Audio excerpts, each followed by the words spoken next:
bạch mười bên đi chặt ai đi luôn cúc chi chăng cung cấp cho anh của trong tay nạp chi chăng đây ra đấy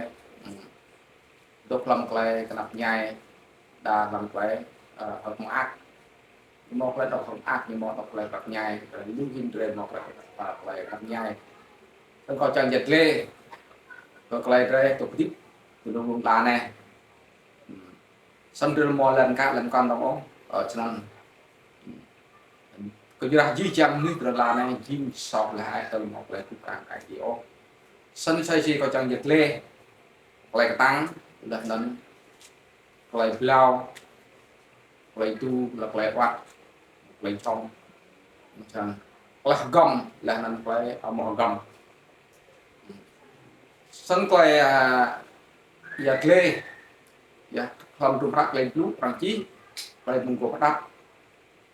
ya to lúc tụ bàn rôm năng lại là chí năng lại chí hương khoai dạng gì xưa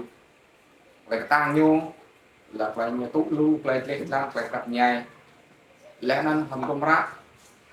lại cùng rau cho chụp cùng năng lại như chí lại dạng về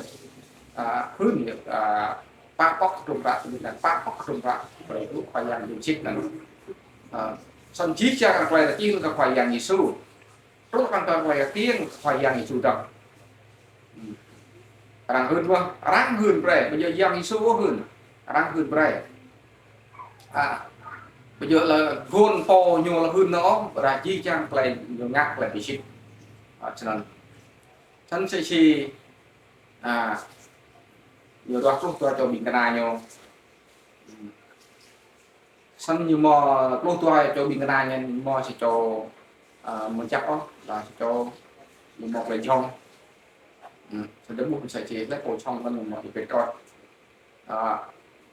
là năm lấy po nhiều cam leo thì đà cái cần vô thậm chí chẳng cần mà qua cái ID là đăng về được một lại đem cái ID sẵn khỏi hoạt động rác lại được lúc lại riêng như là thế này cái là trai chiên bún làm lại min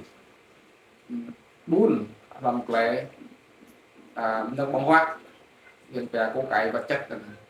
là kiến thức rồi để toàn để bún ai ạ để làm để mà tháo để bún và để là để cái nó tháo để chẳng còn rộng sẵn sẽ chỉ cái để lú nuôi nhiều lúc cái gạo cái hơn nhiều ô giòn tăng hơn nhiều ô chỉ cái nào khác là biết khoai giang gì su nhưng anak ấy đi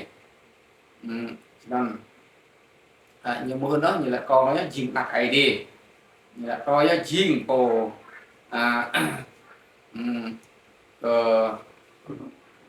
sẽ chỉ nữa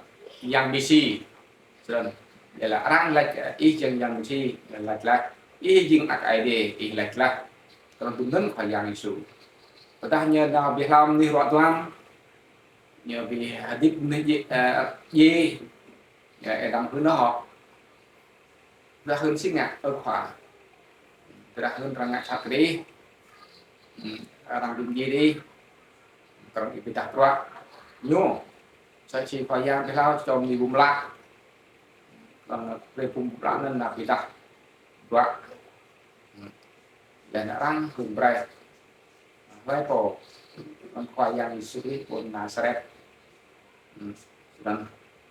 lẽ năng khoai giang thì làm ni viên làm chạy mình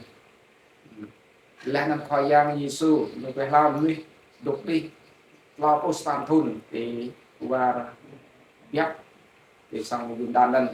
thì krong đan lên nãy bé ngày cú về bao nhiêu món là thì chẳng mắc lại việc lao có phải chẳng mình phải mà hồn lòng đây còn áo rồi giàu còn đó là chẳng nào là hàng lại đã khoai giang lại cú về bạn rồi và để cú tầm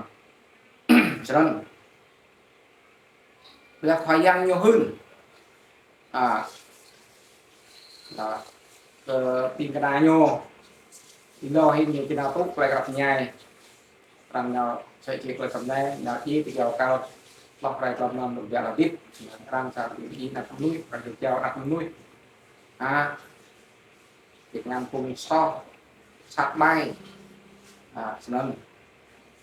dia Petro sini dulu lấy cầu tùy ngạn là nét này ở phải một tua về cái đầu sân y Petro ấy như một là trong vì tu senang dia dah wayang Yesus như là dưới Petro đâm ngạn sân nó mẹ hiền Satan untuk tunggal lang ya wayang Yesus như là cái Petro nút cái dục lo tao ít sang hạt có để xem cái úp nó có đại này chìm trong kia là nó có cái gì mà là cái phùng bài lọc ngài đi nhé đó đi ra lên cho con cái ngài khoai giang mạ hết đào cho hoa đấy bằng gồm đi lại có việc gì đang đào gươm chẳng gì đào gươm lại có tập là dính nặng chẳng dính nặng cho nên lại có tô ra rằng chẳng tô ra nhiều hơn cho nên ở chi chàng cung cấp về các chị chẳng đầy cả đây một đây quay tăng để cho phần chấm này cần giang cho làm ID rồi mọc lại đó là tôi trường một lại đau nhìn về có đức tin không có niềm tin cho nên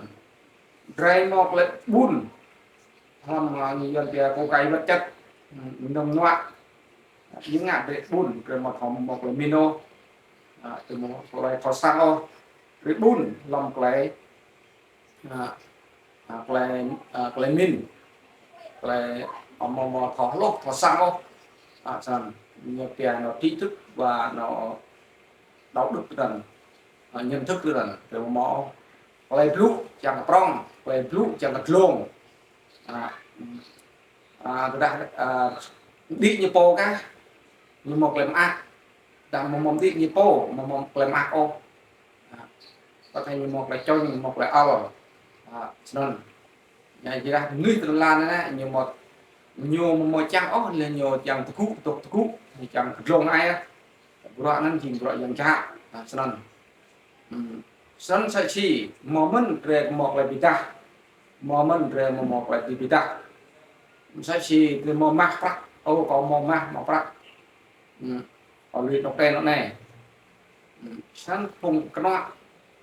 cái này như sân lệ máy á ông mà ta tự giác như lần long là bụng gì rồi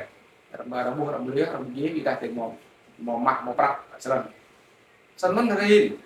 giam ta qua từ mắt để một là để cầm không rồi bị đá cái trang làm bu sai si quay bị đá này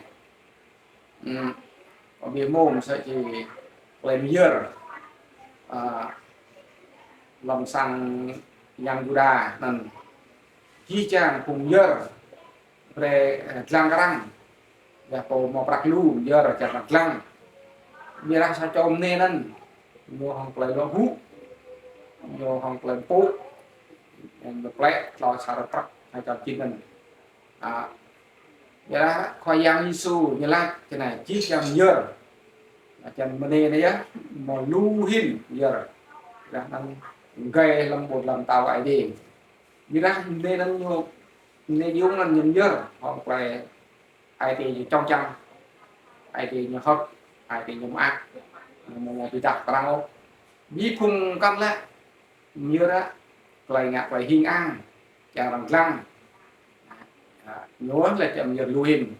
nó như là chặt mềm giờ lưu hình cả cha trâu bụng này là chính ạ mê là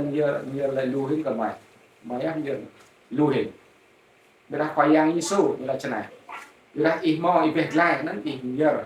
tại imo việc ta thì nó mong giờ đâu làm nên học lại mắt học bao nhiêu hay thì trong chăn sau nữa giúp ta gọi được á quay đi blue quay cho hair quay tết cao cho nên rồi hội sắc thì là luôn từ là này quay cả hair quay tết cao giang chạm chẳng ngắt rồi chẳng về rai rồi nó cái tốt mình cái tốt chẳng giang ta gọi được mạng cho nên anh lấy sẽ chỉ dạng chắp như thau thì cũng sẽ tăng như bu nuôi thằng ngạ đấy nhưng sang từ kia đấy cho nên sẽ chỉ chấp ta quá về mạng khỏe gầm khỏe gầm đoạn tiền mạng để tập pita ó sẽ chỉ về blue bây giờ đây và về bạc blue cho nên xong sẽ chỉ về blue là đoạn ngã bôi sai chơi doan này là nhiều lúc lần thêm mình đoạn những mạng thế mình chiên lần chiên thì mò giọt lòng rạc lại chít nico chiên sẽ chỉ rạc nên chiên rạc lại doan rạc nên rạc mình dàn chát gai mình biết là rè đó để tận nặng đầy ca đây quay các bạn quay đo quay giặc quay xem biết là tôi về quay ngã gao hình cái doan mình cao hơn cả phòng việc làm mình anh như tớp gì như tớp nhé lúc đừng ta lao đi thì một là cong sắc tiếp tục cái nào tiếp tục tùy tốt rồi phải một lấy lại bóc cho nên người ta hay làm chết lô rằng mạng ra là của tâm là của cùi mông là của già là của lê cho nên bây giờ orang lại hap đầm sedang tidak yang jahat yo yam tak lại được lúc chẳng trâu hết chẳng bôi hết orang là tôi để block chẳng anh khoai yang isu yam ta khâu má yam ta loại má y yang misi hả chỉ là ra y pom lại là ra được khoai yang là coi chi phải chịu nít được lại tiếp còn một phổi nào ba còn cầu nhá xong yang mong nahin còn tục cụ tình nó phải đi mà cũng lần già làm chính làm phong ở trong rồi làm viêm rồi một lúc xuống những cái ý kiến idea đi lại này cô nhìn gạo chắc khoai yang như giá đốc sơn bây giờ khoai yang là có chuyện nạc ID chứ nghe ít gì có chuyện dân lưu si có cô hình tụ nằm dân rồi khoai yang như một lúc sau đó khoai yang như một lại lúc lại con theo lại cái hầu một ID lại cái nắp một rồng nó sẽ chỉ về lúc đọc lại thông minh viện một rồng thì nó hình chỉ nghe đọc năng phòng gốc một của ai một ai ngõ một cho nên hình lưu phùng rè phùng như bên bún đích nặng phùng một trình độ văn hóa này là thằng phùng tôi đã phùng một trình độ văn hóa như vậy mò mẹ lại tu rèn gạo di chẳng gọi nhà ngầm gạo lại hình ăn như cổ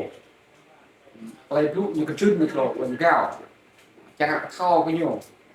mình dùng gạo lại lúc thao sắc mà làm rúa như mã lại ta thảo rúa như mã là một giỏ